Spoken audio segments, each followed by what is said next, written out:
And thank you so much for joining me today. Today I'm a bit late. This is Saturday night crafting, but on Sunday. Last night was just too hot. We had 33 degrees yesterday in the UK and it was too hot to function, and so I'm sorry I couldn't sit in my loft office and record my voiceover. So we are crafting today on Sunday when it's much cooler and I can function. Tonight I've got a really fun technique for you. I'm going to show you how you can really make your colors pop with an embossing folder. I'm going to share with you two different techniques, two different ways to do it, using some new products in my stash that I'm really excited about, that I am quite shocked that I've never played with before. I'm going to use a lot of Lisa Horton Crafts products today.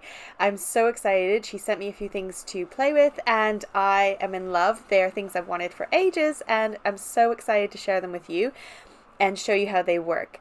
So you're going to need an embossing folder.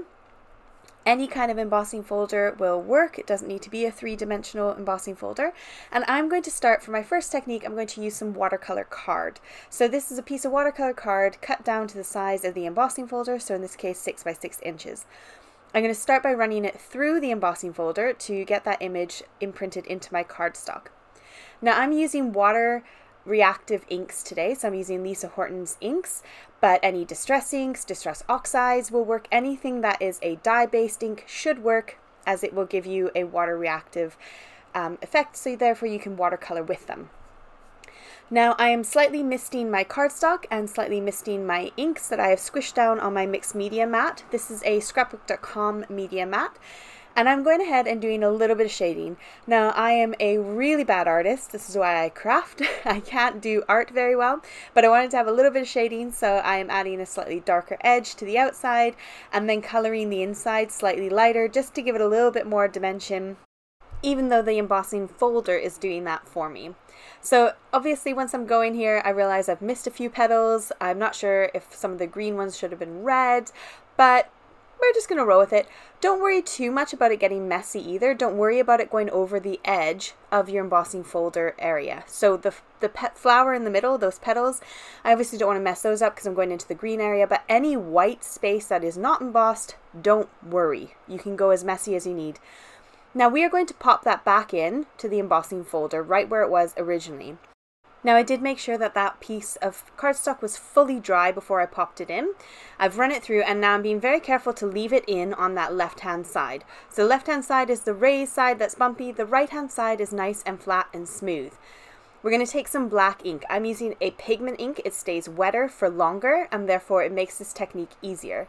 This Onyx black is my favorite all-time black. It's the only black I have used for the past 10 years of crafting. So this is my go-to black.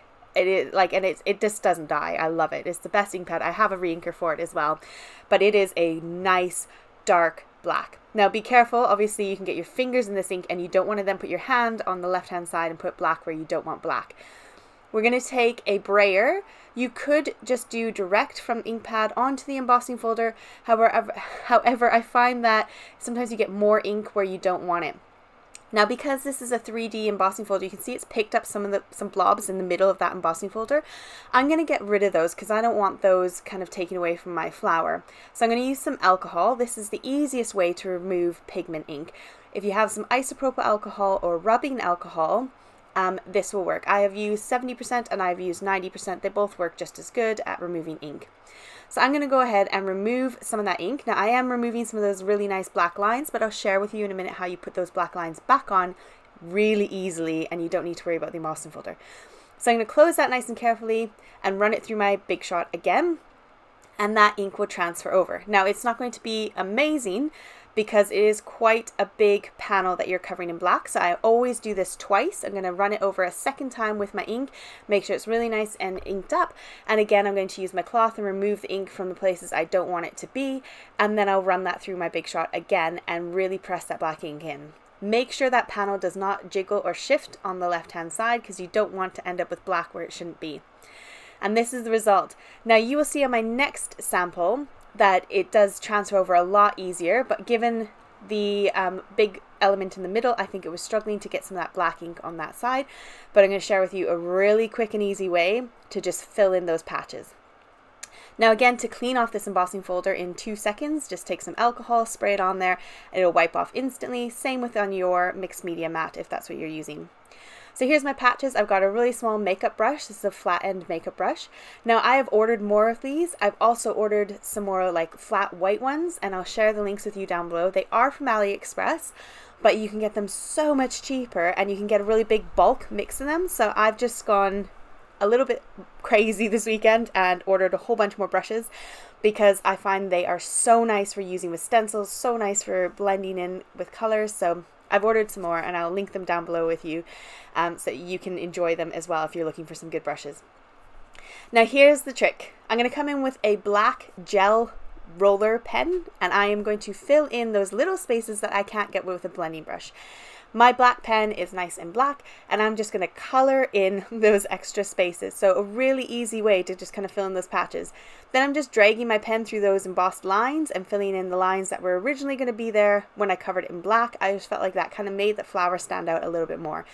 Now it does look a little bit messy, and that's okay, because by the time we put it all together and we kind of finish off the card, it looks a little bit nicer. You can also always go back in with your ink again, and you can touch up any of those areas that you're not overly happy with, or fill in any areas that are still a little bit white that should have color on them that you didn't realize when you first started doing your coloring. So you can always touch it up afterwards and add more color and fiddle around with it. Now this is my new exciting thing. I've wanted one of these for ages, and I don't know why I haven't got one. But Lisa Horton, with her embossing folders, often does dies and stencils that coordinate. And they are a really great price point. On her website in the UK, they are a fantastic price point. And then in the US, you can get them from scrapbook.com. I think she sells in other countries as well. So I'll link what I can down below for you if you want to check them out, whichever country you might be in. I know scrapbook.com ship all over the world because I order from them all the time. So they're a great place. But this has a set of 8 stencils that come with it. And then she's created this ultimate 2 multi-tool scoreboard magic amazing thing. So this is the second version of the one she's done. Now I watched a video last week, and she's coming out with a stamp platform that fits this tool, so it'll be like a piece that goes on top to make it stamp as well. I don't know, this is so cool to me. I'm like really excited. It comes with this really nice little kind of felt case. You get a silicone mat included, which helps hold your cardstock in place. I decided to tape my cardstock, you'll see in a minute, but it does come with that.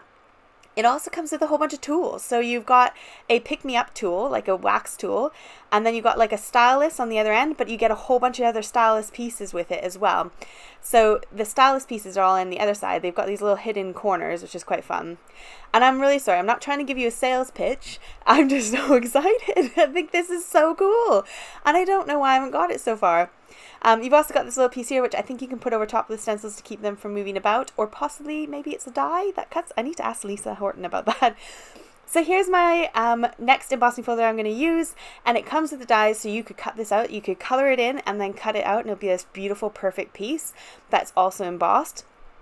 But I'm not going to do that today because my technique is involving using the black and making those colors really pop off as if you had applied color onto black cardstock. So I'm taping my piece of 6x6 cardstock into my platform. This is normal white cardstock, not watercolor cards. And then I'm going to just start sort of following this guide so you can see all the different colors on the guide, and I'm going to use that to apply my ink. Now I'm starting out with some Lisa Horton blending brushes as well, and these are like the new thing for me. I'm so excited about these inks. These are called interference inks. So when you put them on white cardstock, they look one color, and when you put them on black, they look a totally different color. So on the front of the case, it shows green on the left and then purple on the right, and that's because on white cardstock it's green and on black cardstock it's purple. And I'm really annoyed I didn't share that with you in this video and show you because it is so cool. But they are metallic inks. Now this is an average normal ink. Her inks tend to feel and work a lot like Distress Oxide, so they're kind of that chalky ink feel to them. But her interference inks are a whole new level of wow. Look at the shine, like it's so crazy. So this one is pink on white, purple on black, and I thought this would be amazing for my flowers. But again, I wasn't paying attention to the stencils, so I put that pink down thinking that would be the amazing like primary color, and then realized I was going to cover most of it up with the second stencil because that was just going to be the outline image. So pay attention to your stencils if you're using stencils to do it, if you're using these kind of stencils. But it is just a simple process. You're just putting each stencil down, it clicks into place with the little knobbies on the left, and then you can apply your ink on top. And I had so much fun with this. I just watched a movie and played around with these inks, and I did 2 panels in the end because I had so much fun. I thought I'll go for it again. Now, I've never seen a more easy way to add color onto projects, and I know that the stencils are around. Loads of companies have stencils, lots of companies have layering stencils, and that's fab, and I've not really experienced too much of different companies. But the thing I love about these ones is the fact that it comes with an embossing folder, so you can make it 3D.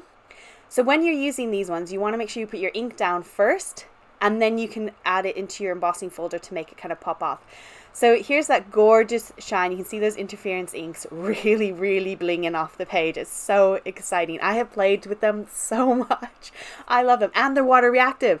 You can activate them with water and use them as a watercolor as well. Super cool. So I did a second one where I used less ink because I felt like it was smudging and like blurring a little bit on my first go. This was my first ever go with these stencils as well, by the way. So I did have another go and played with it again. Now, when you're finished coloring it in, doing your stenciling, you want to line it right up underneath the embossing folder. So it's easiest if you hold the embossing folder up, line up your little panel underneath, and then close it and run it through your embossing machine. Now I've run that through just so that I've got the ability to pop it directly in place when we add our black ink. So it's the exact same steps as the first time. This is just a different way to add color to the embossing folder, which works nice and easy. So the bumpy sides on the left, smooth sides on the right again.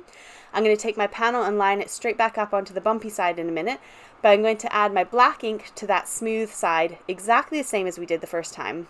Line up my panel back into my embossing folder in the same place. It might be useful making a little mark on your panel on the back of it just so you know which way is the top, so that you don't have to fiddle and keep moving it around if it's an image like this that's a circle. So once I've done that the first time, I'm going to again come in and do it a second time because it's a little bit blotchy. So I'm going to add on that second layer of black ink, slide my panel in there, and then check out the gorgeous result. There's hardly any flaws with this one. It was nice and smooth all around, and again I can come in and touch up those areas where I've missed out on that black, and I can also come in again and touch up those areas with the exact same way I did on the first one, where I'm going to smush down some ink and I can come in and touch up the colors that I didn't quite get, that I was meant to get, because I didn't put the embossing folder in quite straight. So here they are all finished with my extra black added on. It's just merged in nicely, looks really smooth. Obviously I've got those rough edges, so I'm just going to quickly trim those edges down and make it to a nice even size. And I think I went with like 5 1/4 by 5 1/4 on each one. Now to finish them off, I've got this Christmas die set from Lisa Horton again, and it comes with 3 dies, so you can really layer it up. So I went with the same 3 colors. I went with like this sort of pinkish color, gold, and a black.